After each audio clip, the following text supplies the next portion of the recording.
The Grand Hall of the Galactic Council was filled with bright light, golden banners, and proud alien voices. Representatives from over 50 alien species had come together for this rare summit. They sat in their seats, dressed in fine robes, armor, or breathing suits, depending on their race. They were all waiting for one thing: to laugh at the humans again.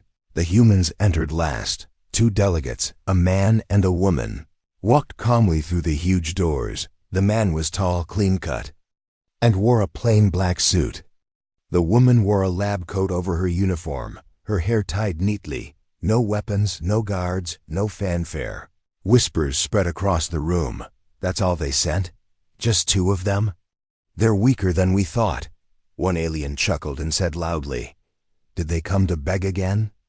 The humans didn't respond. They took their seats at the far end of the round table and waited. The tall man's name was Callan Ward, Earth's diplomatic strategist. The woman was Dr. Mira Solari, Earth's lead scientist on alien tech and defense. They had been insulted before, many times, but today they looked different.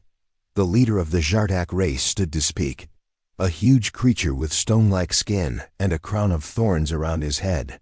"Council," he roared, "why do we still invite primitive apes to our meetings?"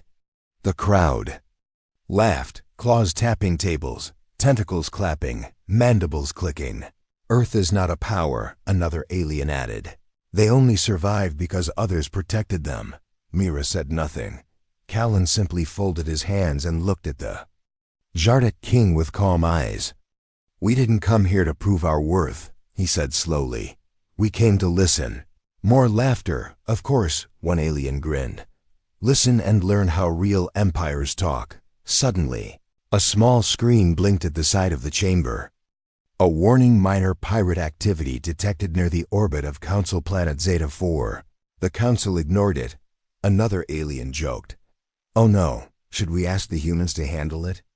The hall exploded with laughter again, but Callan didn't laugh. He leaned toward Mira and whispered something. She pressed a small device on her wrist, and a soft beep sounded barely noticeable. Then she sat back, silent, waiting outside, in the cold void of space above Zeta 4. Something massive stirred, invisible to all scans, quiet as death. A ship the size of a mountain uncloaked, just a fraction. It didn't attack. It didn't move fast. But the stars around it flickered, blocked by its dark form, inside the council chamber. The laughter started to fade. Something was wrong. The floor began to vibrate very softly. Thud, thud. A deep sound, slow and steady, like a giant walking far away. The alien ambassadors looked around in confusion. Is that a quake? Something in the power grid? The guards checked their equipment, but everything was fine. The sound grew louder. Thud, thud, thud. It wasn't a machine. It wasn't part of the council building. It was coming from above, from orbit. Mira looked up calmly. Callan smiled just a little and said one line, "Wait for the sound, then speak to us again." One of the alien guards shouted, "We're detecting mass above the planet, but no ship is visible." The Zardak king stood up, his stone eyes wide for the first time. "What is that sound?" he roared. Mira stood slowly and answered in a soft voice, "That, Your Majesty, is the sound of your mistake arriving." The council chamber turned cold.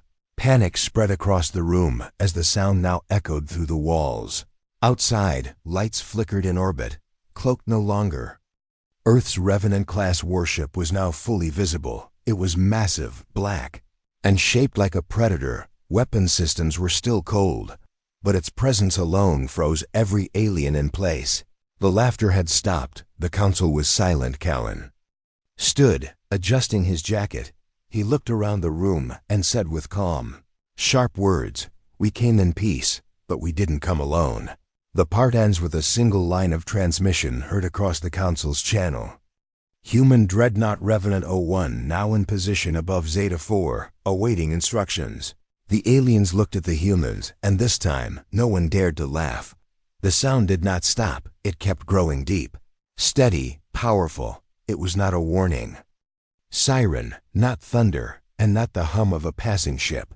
It was something older, heavier. Like the heartbeat of a sleeping beast waking up, aliens inside the council hall whispered in fear. The guards checked their weapons and scanners again, but there was nothing, no ship on the radar. No signal from orbit, only the sound getting louder, closer, thud, thud. A small ambassador from the Valari species cried out, "Make it stop." "What is that?" His glowing feathers trembled.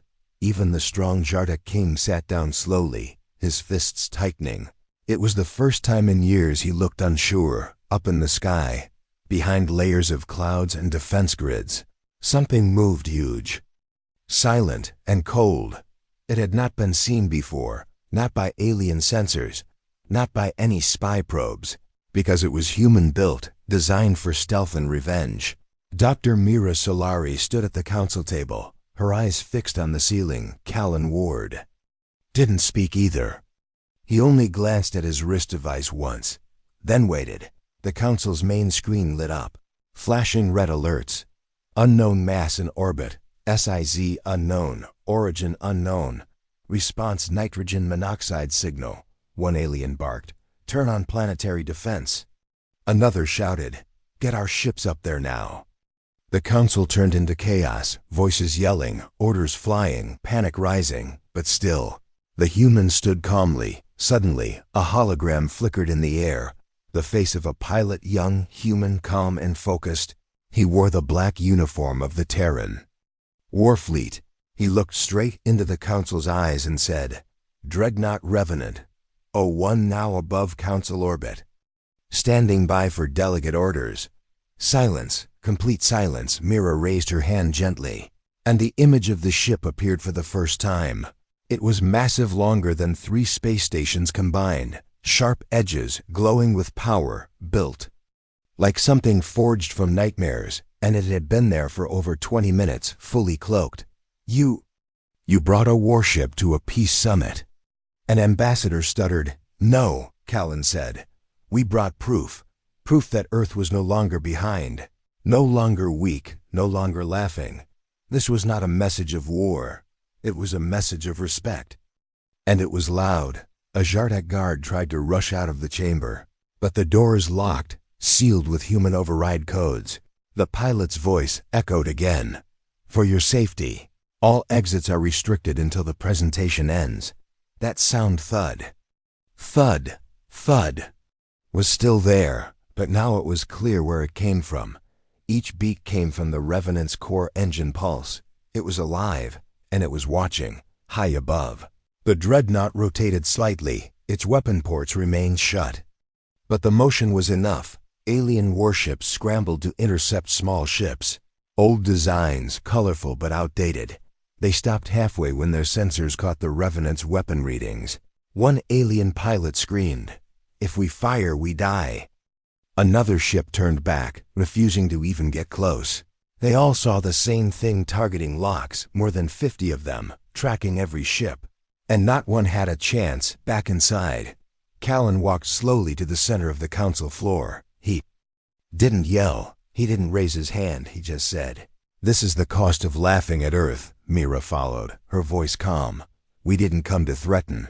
We came to be heard." "And now," Callan added, "you're listening."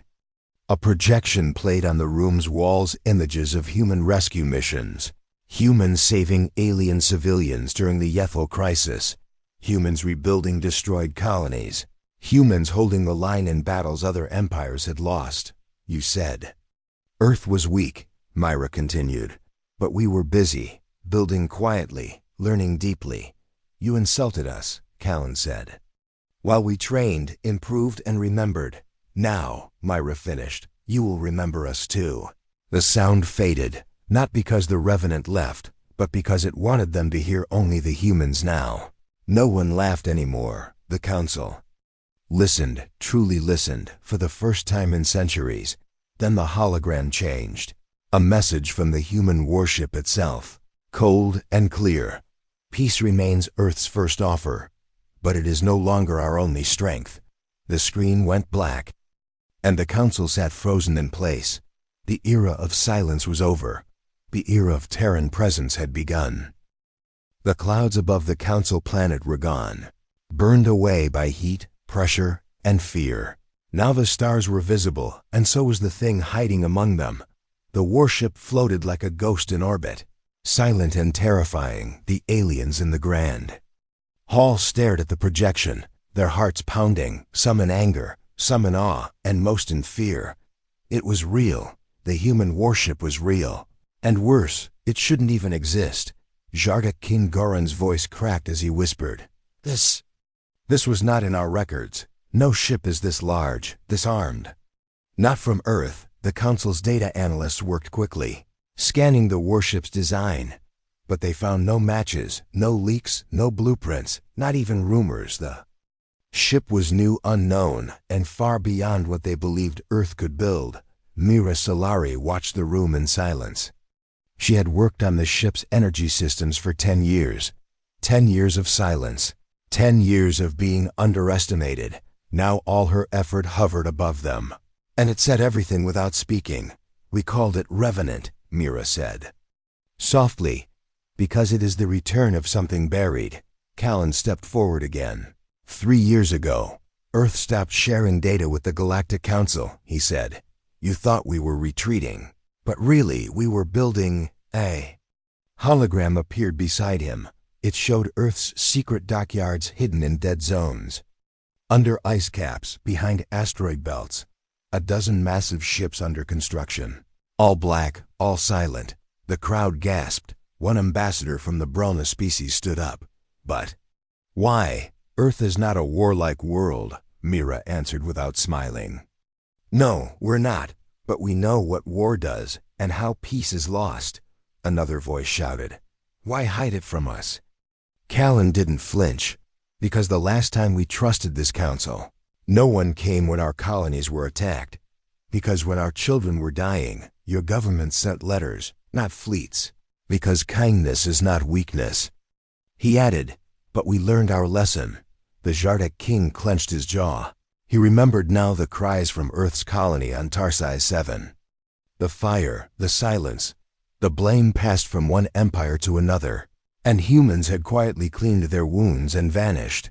You went silent, the king said. Now I understand why.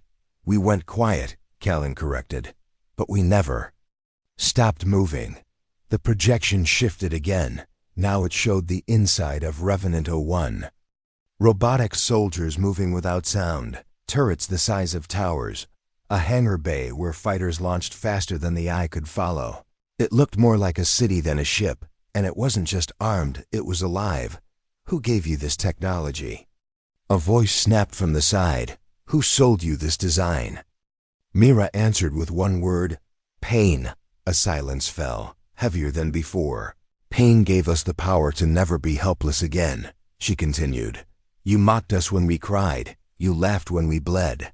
And now you flinch when we rise. Suddenly, a small red light blinked at the council table. It was a request from the Revenant itself. Clear message incoming, said the voice from the screen. All eyes turned. The screen flickered once, then displayed a chilling phrase. Dreadnought Revenant 01 was built without your permission, without your help, and without your mercy. We remember who stood with you and who watched from afar. Several ambassadors stood and stepped back from the table. They had been among those who ignored Earth's past requests for help. And now they felt seen. Mira shut off the screen. She didn't need to say more.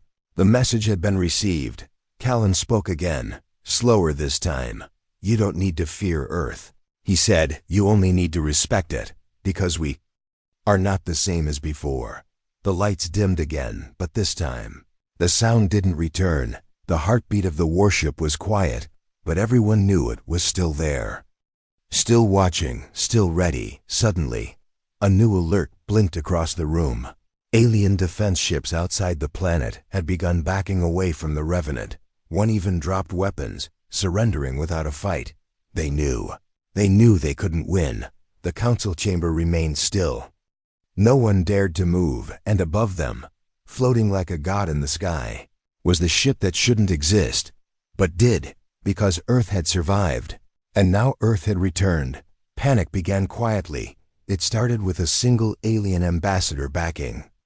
Away from the council table, then another followed, then two more. Voices grew louder, overlapping with fear, not power. They brought a warship over our heads. Someone shouted. This is an act of war. Yelled another, but no one moved against the humans. No one dared to attack them.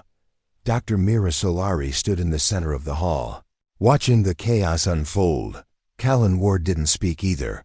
He simply turned and looked up at the ceiling, where the hologram of the Revenant floated, unmoving. At that moment, the first ships tried to leave orbit. Ambassadors sent emergency messages to their fleets. Commanders ordered ships to break formation and jump to hyperspace.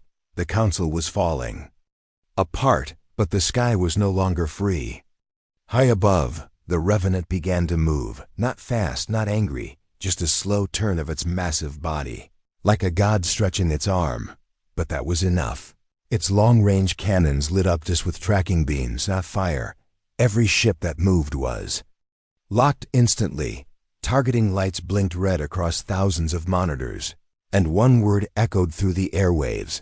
Stand down. The voice came from the Revenant, but it wasn't human. It was the ship itself, the I-Core, calm and cold, male voice, emotionless. Any attempt to exit orbit will be neutralized.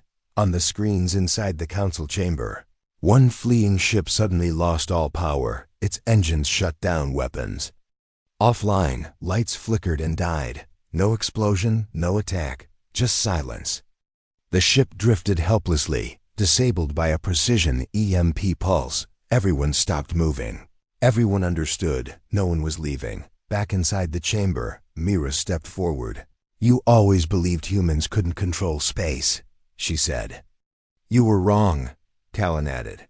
We didn't come here to fight, but we will not be ignored again. A long pause followed. Then a nervous ambassador asked, Then, what do you want from us? Mira turned to the council chair. A seat, she said. A voice. And the same respect you give the oldest empires. You mocked us, Callan said. But now we sit as equals or better. The Jardic king finally spoke again. His voice low. You blocked the skies, he said. And now you demand obedience. No, Mira replied. We demand recognition. And peace, Callan added, with teeth. The chamber stayed quiet. Above them, the Revenant hovered without moving, but its presence was heavier than gravity. Every second it remained was a reminder that Earth now had power beyond imagination. Another ambassador stepped forward. She was from the Ulani species, tall, graceful, with silver skin and ancient eyes. She bowed slightly. My planet remembers, she said softly. When humans sent food during our drought, and soldiers when no one else would. She looked at the council table, then nodded to the humans. I vote to accept Earth as a ruling member. Her voice broke the wall. Others began to speak. Slowly, carefully, some supported her. Some hesitated. But no one mocked, and no one laughed. On the main screen, the Revenant's status changed. Weapons, safe mode. Engines, holding pattern. Hostility, none detected. Even the ship waited. It would not move unless ordered, but everyone now understood. It could end wars in seconds if needed. The council chair finally stood. He was shaking, but he raised his hand. We will vote now, he said, on Earth's full membership. We will not do it from fear, but from understanding. Callan nodded. That's all we ever wanted, he said, as the votes were cast. The screen on Mira's wrist blinked. A silent message from the Revenant. No threats detected, all vessels compliant. She smiled slightly, not in pride, but in relief. They hadn't fired a shot, and yet the galaxy was finally listening. The council chair looked down at the final vote. Eyes wide, he cleared his throat with majority support. Earth is now recognized as a full member of the Galactic High Council. Silence again, but this time it was peace. A new kind of peace. A peace earned not by begging, but by building. Callan turned to Mira and said softly, We didn't close the sky to threaten them. We closed it, she replied, so they'd have to look up, above them. The Revenant dimmed its lights. It had made its point. Now it would wait for the next command from Earth, and across the stars. The galaxy would never look at humans the same way again. After the vote was done, the council hall remained quiet. Earth was now officially part of the Galactic High Council. But even as the decision was made, many still didn't understand how this happened. How did humans, once called primitive, build a ship like the Revenant? How did they get so strong without anyone knowing? It was time for answers. Cal and Ward looked around the hall. The lights had returned to normal, the panic had faded, but the weight of the warship above them still lingered in every breath. So he walked to the center of the room and said, "You want to know how we did this? We did it while you looked away." Dr. Mira Solari raised her hand, and the hologram system lit up again. This time, it didn't show Earth's power. It showed Earth's pain. The screen displayed images grainy, real, heartbreaking. A small Earth colony destroyed during the Scarlan raids. Children screaming, buildings burning, soldiers begging for help. Messages sent to the Galactic Council. Unanswered, dozens of them, each marked as received but ignored. We begged for help, Mira said quietly. We asked for support, for aid, for protection. But no one came. One ambassador whispered, I thought those were exaggerations." "They weren't," Callan replied. "They were history, our history." More images followed. A timeline of Earth's shift, when Earth pulled back from the Council, when public trust died, when military funding rose, when humanity decided that if no one would protect them, they'd protect themselves. The screen changed again. Now it showed the building of secret shipyards, not in orbit of Earth, but on forgotten moons, inside asteroid belts, even underwater on distant planets, places no one scanned because no one cared. For 10 years, Earth built in silence. No broadcasts, no trade chatter, no leaks, just work, steel, and purpose. "Why didn't you tell anyone?" An alien diplomat asked. Still shocked, Mira looked straight at her. "Would you have listened? Would you have helped?" No one answered. "We needed time," Callan continued. "And your silence gave it to us." The hologram now displayed. Weapons research advanced, elegant, precise, not brutal, but efficient. Not loud, but deadly. Each design made for defense, not domination, but capable of both. "You think we're just war-hungry apes," Mira said. "But humans didn't build this ship to conquer. We built it," Callan added, "because we knew one day we'd be laughed at again. And we wouldn't be helpless when it happened." A new image appeared, one that silenced the room again. It showed humans and aliens working side by side. Some aliens were from small planets, poor and forgotten by the Council, but not forgotten by Earth. "These," Mira said, "were the ones who trusted us when you didn't. We shared tech with them, we protected their homes, we trained their fighters, and in return," Callan said, "they helped us grow." The secret of Earth's strength wasn't just in hiding, it was in choosing who to trust. Alien engineers, exiles, and refugees had helped design parts of the Revenant, because Earth had helped them first, and they never forgot. "You said humans don't belong," Myra continued. "But your own people came to us. When they had nowhere else to go, the council chamber remained frozen in thought. Leaders looked at each other, some with guilt, others with shame. They hadn't just ignored Earth. They had ignored everyone who wasn't already powerful. And Earth had quietly become a symbol for the forgotten. Callan raised one hand and spoke clearly. "Earth didn't rise alone. We rose with those you left behind. And now we all stand here together. From orbit, the Revenant sent." Another silent message, not a threat, not a demand, just a phrase that appeared on every screen. "Truth needs nitrogen monoxide, loud voice, only the strength to stand." The aliens in the room finally understood. Earth had not taken revenge. Earth had taken responsibility, and it had made them stronger than any empire in the room. One by one, the ambassadors began to speak. This time, not with pride or laughter, but with respect. They offered partnerships, not deals. They asked to learn, not control. Callan and Mira stood quietly as the tide changed. This wasn't just about warships anymore. This was about recognition, and Earth had earned it not by force, but by remembering every silence it was given and turning it into power. The council hall had never been so silent. For centuries, alien empires had sat in this chamber, passing laws, mocking rivals, laughing at weaker species. But now, no one laughed. Not after what they had seen. The humans stood still, not angry, not proud, just patient. Callan Ward looked around the great room with calm eyes. Dr. Mira Solari stood beside him, her hands folded, watching, waiting, above them. The Revenant still floated silently, no weapons fired, no threats spoken, and yet it was the loudest voice in the galaxy. The council chair, an old being with long silver horns, finally cleared his throat.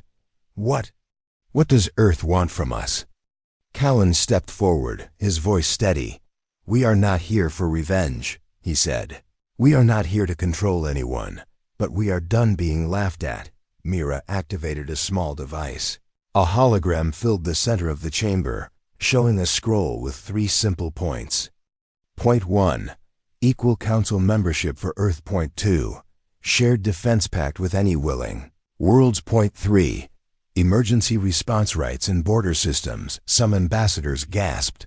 These were not small requests. If approved, Earth would have the power to move across territories, offer aid, or stop conflicts. You're asking for freedom to cross into any system? One alien asked. No, Mir replied. We're offering help to those who want it, and we'll only go where we're invited, Callan added. The Jardak King narrowed his eyes. This sounds like authority hidden behind kindness. Callan nodded. Maybe. But we learned long ago that sometimes the right thing looks like a threat to those who are used to being in control. Another ambassador stood. She was from the Fruggery species, known for logic and law. Her voice was cold, but fair. Earth has shown power, but what about discipline? What about oversight? Callan looked at her. You want to oversee our actions? She nodded. Yes, as we do with all major powers. He didn't smile, but his reply was firm. Then start with yourselves. A murmur swept the room. Mira stepped up, her voice sharp. For years, Earth watched your wars, your failures, your broken promises, and we said nothing. We won't make that mistake again. The screen above changed. It showed small planets, poor colonies, places ignored by the Council for decades. But in each clip, a human ship landed. A human soldier offered food. A human medic treated the sick. This, Mira said, is what we've already been doing, and now we're asking you to let us do it openly. The council chair looked at the 3 points again. They're simple, he said, but heavy. If we agree to this, Earth will rise higher than any young species before it. And if you don't agree? Asked the nervous delegate from the Shoran Empire. Callan turned to him with a calm face. Then Earth continues with or without your blessing. The threat was clear, but it wasn't shouted. It was simply the truth. The Jardak King grunted. You think we'll let you move freely with that warship above us? Mira answered him. That warship hasn't fired a single shot.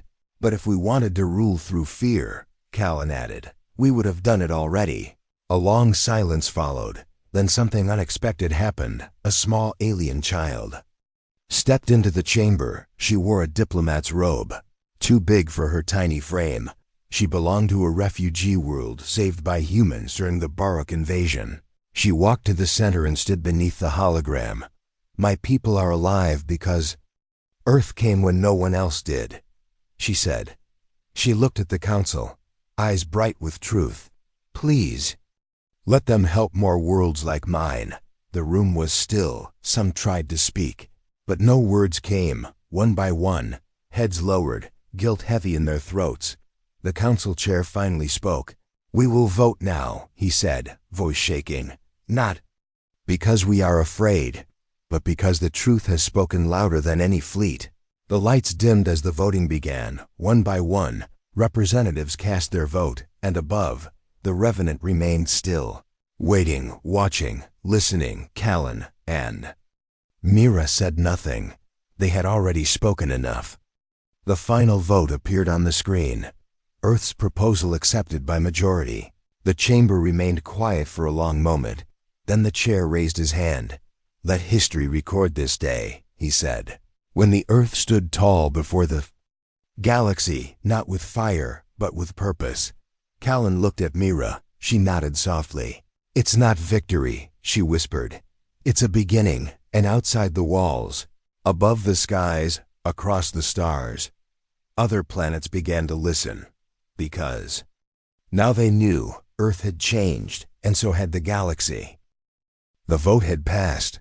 Earth was now an official power in the Galactic High Council. But the true change was not just in the law, it was in the silence that followed. The council hall stood still. No more mocking voices, no more smug laughter.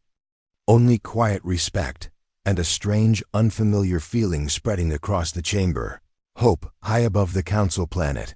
The Terran dreadnought Revenant O1 remained unmoving. Its black hull stretched across the stars like a shadow with purpose. It had spoken without firing a shot. It had delivered a message clear, loud and unforgettable. Inside the chamber, Callan Ward turned slowly to face the room one last time. "You feared the sound of our engines," he said, voice calm. "But we came not to destroy," Dr. Mira Solari added. "We came so no one would be destroyed again." The council chair, still stunned, nodded. "We understand now," he said softly. "You earned your seat not with fear, but with restraint." Myra touched her wrist device and sent a final command. Up in orbit, the Revenant began to shift. Its engines lit softly. No longer pulsing with warning, the ship turned slowly, pulling away from the planet like a mountain carried on the wind. No weapons aimed, no shields raised. It had no reason to fight. But even as the warship turned, the galaxy watched with new eyes. Across distant star systems, news of Earth's appearance spread like wildfire. On poor farming planets once abandoned by the Council, children cheered. On moons scarred by old wars, elders whispered Earth's name like a new kind of promise. And on isolated colonies, where help never came before signals were sent out, "Earth, if you hear us, we're ready to stand with you." Inside the council hall, an ambassador from the Fragari stood once more. She bowed to the humans, something her people rarely did. "Your ship may be gone from our sky," she said, "but the weight of what it brought remains." Callan nodded. "We didn't come to rule," he said. "We came to remind you that silence has a cost." One by one, other ambassadors rose not out of fear, but out of respect. They spoke quietly, offering joint missions, research partnerships, and open borders. They finally saw Earth not as a child to ignore, but as an equal. No, something more than equal. A race that had suffered in silence, built in the shadows, and emerged not to conquer, but to protect. Mira's eyes scanned the room one last time. She saw no hate now, no doubt, only something very rare in the galaxy: humility. And then something unexpected happened. A young alien girl walked up to Mira. She was from a species Earth had saved years ago, barely old enough to remember the war. But she remembered one thing. "The man who gave me water wore your flag," she said. "He smiled even when he was bleeding." Mira knelt beside her. "What's your name?" The girl smiled. "Talai. And what do you want, Talai?" Mira asked gently. "I want to grow up and wear your flag too," the girl whispered. Callan watched with a soft expression. That was the real victory, not votes, not titles, but the future choosing who to believe in, outside the planet's orbit. The Revenant had already vanished into hyperspace. No sound, no trace. Just an echo left behind, a feeling across every heart that had seen it, and a message, broadcast to the galaxy. In every language, across every channel. Earth is not here to rule. We are here to stand with those who were once ignored. Just like we were. Call us if you need us. We hear you now. That was the message, and even after the ship was gone, it stayed on every council world. Citizens asked to learn Earth's history. Soldiers requested joint training with human marines. Doctors asked to share medicine, and young voices from every corner of the galaxy whispered, The same thing. The humans came, and everything changed, back on Earth. The Revenant returned to its hidden base. The crew stepped out not as conquerors, but as guardians. They didn't need medals or cheers. They had done what they were built to do, protect the forgotten, and in the quiet night sky over Earth, a child looked up and asked her father, "Do you think the stars are afraid of us now?" The father smiled. "No," he said. "I think they're finally ready to meet us, because now Earth was no longer behind. It was no longer silent. It was no longer alone, and the stars would never be the same again."